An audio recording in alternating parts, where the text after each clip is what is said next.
purpose, like defending yourself, as kurhun lakum in Arabic, a hated act. In itself, it is a hated act. But sometimes you do a hated act because it is absolutely necessary to avoid some more serious act. If you go to have an operation and make any, cutting or removal of certain parts of the body, it's a hated act, but it is necessary to save your life in some ailments. So that's the third issue. It is actually never glorified as an act that one should take any pleasure in. Okay, I probably agree that I've read through the Quran. I've never seen the term harboring like this, but there is the equivalent of that, which is jihad, and you've just noted that the term jihad does exist and does come in the Quran. Doesn't jihad mean holy war? Does it not mean the same thing? Jihad and holy war as unrelated topics altogether. This is based first on English lexicons and Arabic lexicons in the case of jihad. In English lexicon, if you check the definition of holy war, what is the definition? One of the basic meaning is what? A fight waged on behalf of one religion against the other. What does it mean? That it is a religious war. It is based on my belief is that my religion is superior, is the only correct one. But that's fine if you believe in that. I mean, everyone should have the integrity to believe in the best that he was able to find. That's fine, regardless of what it is. But that belief in the truthfulness of my religion justifies me to carry arms and kill you because you don't believe in that religion. And that's how it was understood, even in the medieval times, wasn't it? To the point of even killing another Christian, because that's a wrong type of Christianity, a wrong type of truth, even within the Christian faith. That concept, again, if you find it in the Quran, when you understand the Quran in the proper textual and historical context, you get another million from it. That concept is so completely absent in the Quran, and I know what I'm talking about. So completely absent. Even when the Quran says, for example, fight the unbelievers, unbeliever is a casual description, because if you know the historical context, you know that those unbelievers referred to were those not who coexisted peacefully with Muslims, but who carried arms against them.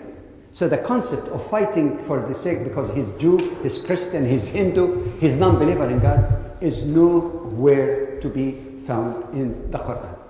I think you heard, some of you were here when you heard Imam Sa'd quoting at least one famous verse among many in the Quran, chapter 2, in verse 256, that there is no coercion in religion.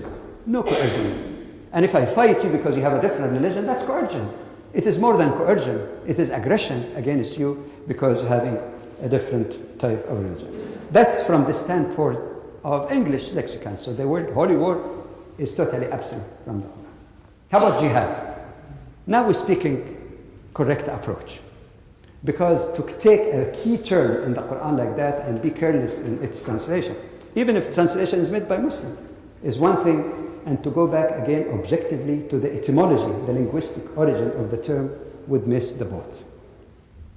Jihad, like Islam, like many other terms, is also coming from a root, and the root of jihad is the three letters that sound in English J, H, D.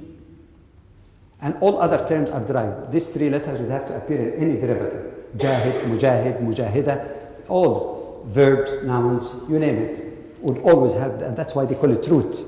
The three letters would be there. What do these three letters in essence mean? They have the meaning of striving, to strive for something. They have also a related meaning. When you strive, you have to exert effort. So the other meaning actually is exertion of maximum effort. When you strive, you exert effort. These are the two key origins of the term. Now, when we speak about the striving, in a way you can say that every human being, Muslim or non-Muslim, everyone sitting here is engaged in jihad. My goodness. No, I'm not. No, you are. You are. Have you ever struggled early in the morning in winter to go to work, especially if you were allergic to morning? I think in the winter in Scotland we struggle all the time. So you have double jihad. That's jihad. When you have an exam and you have to write a term paper and keep looking for references and improving on your presentation, you're making jihad. Each and every one of us is striving. In the technical sense in Islam, of course, it is also striving and exertion of maximum effort or utmost effort for the pleasure of God.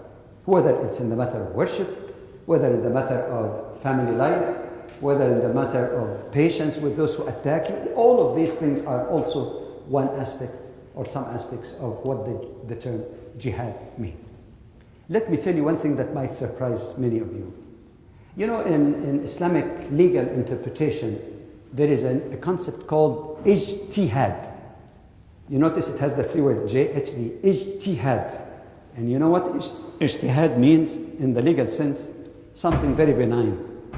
Ijtihad means the exertion and striving, exertion of maximum intellectual effort and striving on the part of a qualified Islamic scholar to find a solution or answer to a contemporary